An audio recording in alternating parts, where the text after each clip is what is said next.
How's it going, everyone? This is K Collections, and GudaGuda rerun has been announced. For those who did not summon Okita over a year and a half or so, here is another chance. As always, I'll break down her stats, skill C recommendations, some team strategies, and whether or not you should summon her, since this game has changed quite a bit in the past year.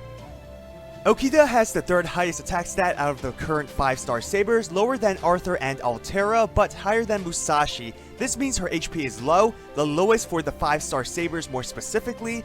Her NP gains are phenomenal, which leads to constant NP spamming. She has a double quick and buster type deck with a quick NP. Remember to use her quick attacks last whenever you can. You'll take advantage of her high hits, which will give you more stars and NP gain. If you perform an Arts Quick Brave Chain, it'll give you about 40% NP charge. Even the Arts Buster Quick will generate about 30%. Performing a Buster Quick will give you around 25 stars. Her active skills have a lot of synergy with one another. The quick buff obviously increases damage and star gen. Lasting only one turn is meant more so for her NP attack. Now, her star absorption skill is of course meant for dealing crit damage, but there's more to it. The second skill is what allows her to NP spam. As you know, dealing crit damage gives you more NP, and remember, I said she can generate about 30 to 40% NP no problem. That's without crits or buffs. So you can imagine how much more she can gain with these two skills. Her evasion skill buffs her crit damage as well, so you can chain this with her second skill. Just be careful not to waste this solely on the crit boost, since it can help her survive a turn. Unless you don't care about her, in that case you don't deserve her. Max out her first skill, then third for the crit boost. Last one should be your second. Reason why it's last is because at level 1, she will have a gather rate of 588, which is more than enough. That's twice as much compared to riders. At level 10, the gather rate will be at 1078, which is just mind-blowing. For her passive skills, it's alright since she has a 2% boost in quick performance. Her noble phantasm is simple but deadly. Keep in mind the defense debuff is after the damage. If you perform a quick brave chain with her, using her noble phantasm of course, Okita will charge about 30% NP and generate around 40 stars. That's without crit damage. Now if you activate all her skills depending on the amount of stars you have for that turn, Okita can, well, first off potentially kill the target, but charge her NP gauge almost 100%.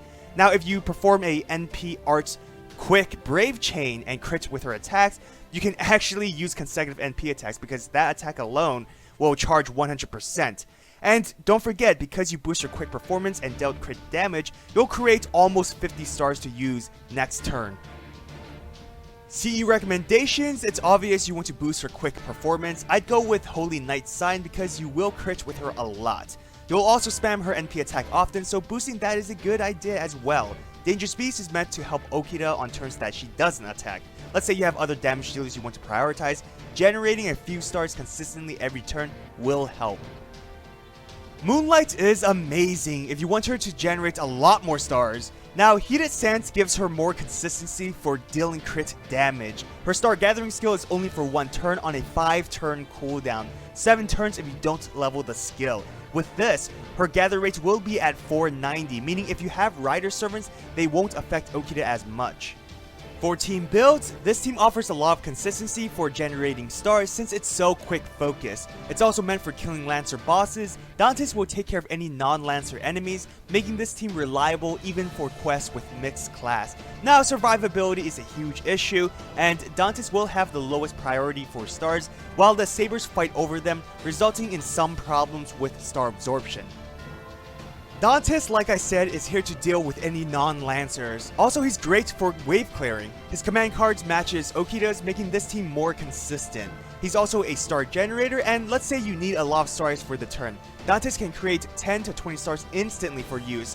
His NP also decreases defense, in which case, one enemy will have 2 defense debuffs if you chain Dantes and Okita's NP together.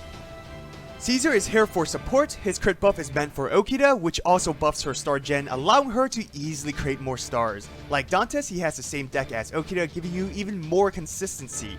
He can increase attack and NP damage. If you can, use his NP attack last within an NP chain so that you can take advantage of the 2 defense debuffs, and you'll gain more stars for increasing his overcharge.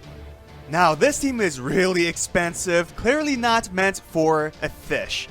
But remember, you can always use supports for one servant. This is a really fun team to use because you'll crit a lot, which will let you NP spam like crazy.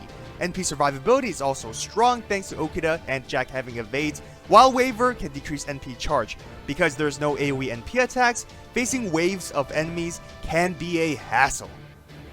So, you think Okita is a great star generator? Well, now you'll have a servant who's even better. Jack has a similar playstyle, create a lot of stars so you can deal crit damage, so you can NP spam.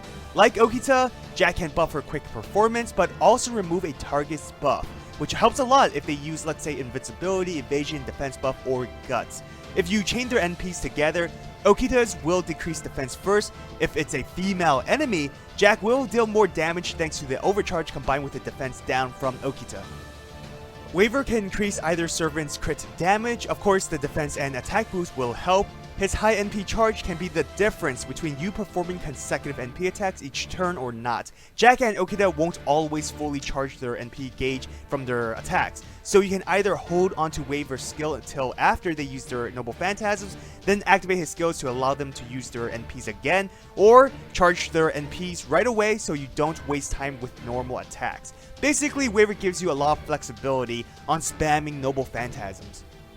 My final thoughts! Okita is a beast. She has high attack stats, godly NP gains, an amazing star generator, and a phenomenal crit damage dealer. All skills have great synergy. If you have the stars and can perform a NP quick brave chain, activate all skills to deal massive damage, then next turn you'll have more than 50 stars and can potentially attack with her NP again. She's also very self-sufficient to the point where she doesn't rely on support. Survivability is good thanks to her evade skill, and the defense debuff can stack if you perform consecutive NP attacks.